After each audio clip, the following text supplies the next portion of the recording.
Perkenalkan dulu, nama saya Aryati. Saya sebagai analis atau ATLM, ahli teknologi laboratorium medis. Saya bekerja di rumah sakit. Anak saya 3. Anak yang pertama, anak yang kedua, alhamdulillah tidak ada masalah. Hamil yang ketiga, saya mengalami black tick ovum. Hamil yang keempat, saya keguguran. Dan hamil yang kelima, pada saat saya hamil yang kelima ini, saya itu konsultasi ke dokter. Terus udah gitu, saya diperiksa untuk pemeriksaan TORS. Ternyata hasil TORS saya itu ada sebagian yang positif. Tapi dokter menyatakan, oh tidak apa-apa, hanya IJJ-nya aja. Tapi karena saya sifatnya tidak puas dan saya itu perlu opini yang kedua, akhirnya saya dapat rekomendasi dari dokter di tempat saya bekerja untuk ke dokter fetomaternal. Setelah saya ketemu dengan dokter fetomaternal ini, hasil USG-nya ternyata dokter itu mendiagnosa saya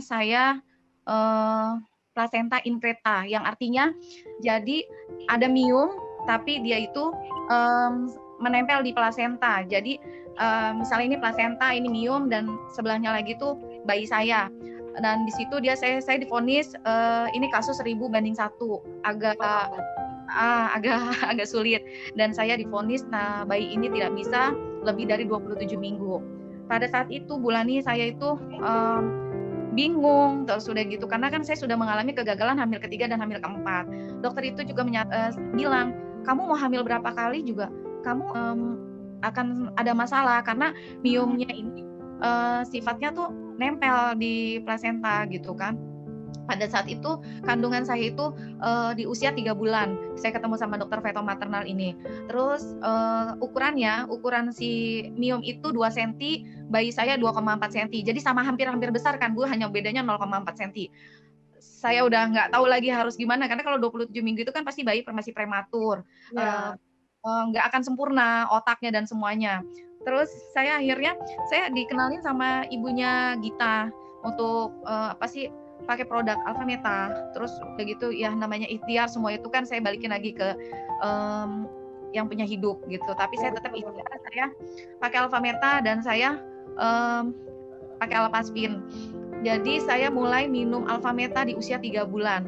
Saya terus, tapi saya belum ketemu dokter itu sampai usia 6 bulan. Dokter yang fetomaternal yang Bulani ya. Jadi selama 3 bulan saya shopping dokter di dokter kandungan yang lain, tapi dokter kandungan. Semua saya shopping dokter. Dokter menyatakan, nggak ada miomnya. Terus ada lagi dokter, ada miom, tapi saya tidak tahu ini posisinya increta atau tidak, karena saya bukan feto, dia bilang gitu kan. Udah, saya terus minum Alphameta selama 3 bulan dan saya tempelin Alpaspin ini ke kandungan saya. Dan alhamdulillah pas menjelang usia 6 bulan saya akhirnya bertemu dengan dokter fetomaternal itu. Dan alhamdulillah dokternya juga bingung, Bulani. Saya itu sampai di dalam ruangan itu lebih dari setengah jam. Dokter itu bingung, saya udah USG bolak-balik ke kanan ke kiri. Itu tuh dokternya sampai ngomong, kamu minum apa? Kamu diminumin obat apa? Saya diem aja karena saat itu saya bingung, kenapa ya dok gitu kan? Miomnya tambah besar ya dok, saya gitu kan. Nggak ada miom sama sekali, dia bilang gitu. Saya langsung gimana ya Bu, rasanya gila banget ya. Ya, sampai merinding saat itu.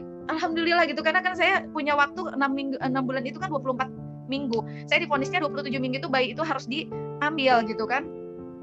Saya sampai bengong, dokter itu nanya. Saya ingat cuman, kamu minum apa?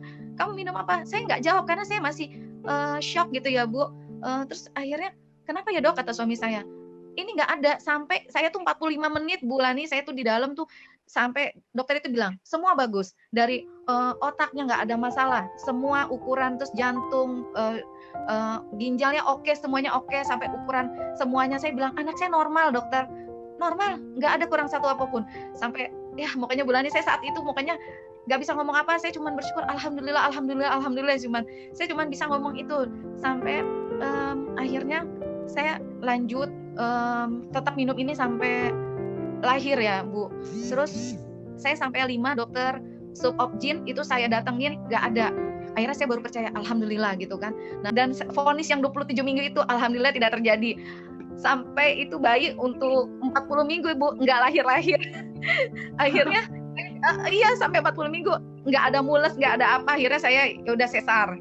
Nah, saya ngomong sama dokter saya karena ada kejadian, saya punya sepupu seperti itu. Jadi bayinya juga in kereta tapi kalah. Jadi bayinya 8 bulan harus diangkat dan kondisi bayinya itu lebih kecil daripada si Miumnya. Miumnya itu 3,5 kilo, bayinya 2,8. Bisa Bu kayak gitu Bu?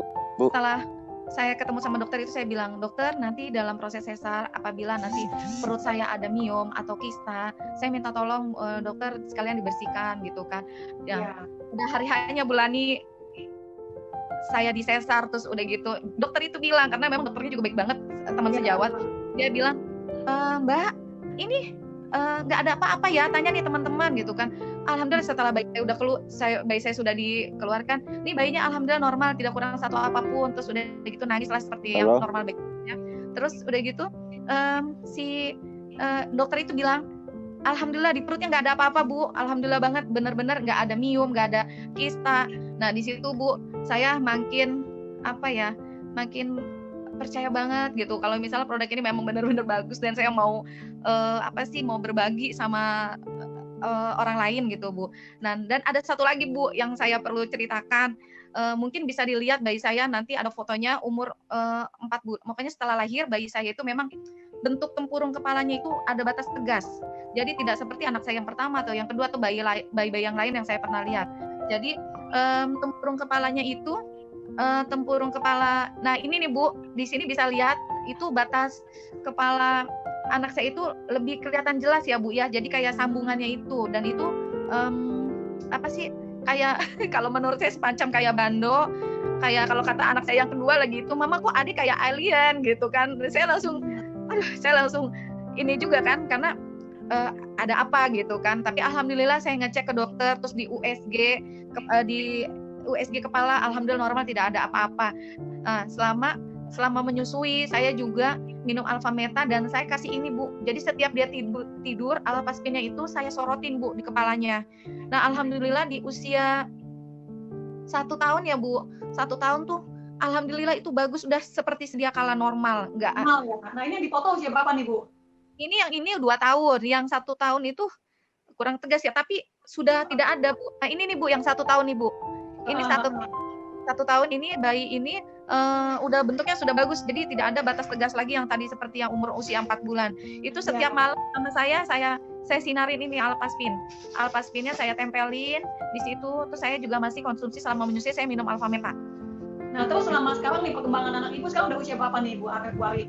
3 tahun, dan alhamdulillah ya itu semuanya pokoknya saya balik lagi, makanya saya bersyukur banget. Alhamdulillah anak saya 3 tahun di seperti layaknya anak-anak, tapi kecerdasannya alhamdulillah menurut saya beda dari kakak-kakaknya. Jadi alhamdulillah Bu, jadi dia lebih kalau diajak komunikasi itu seperti bukan anak 3 tahun Bu. Terus diajak dikasih misalnya kita misal contohin baru sekali aja dia udah langsung bisa gitu. Secara daya tangkapnya ya Bu Ari ya. Beda dengan yang lainnya. Semoga bermanfaat ya Bu Lani buat yang lain.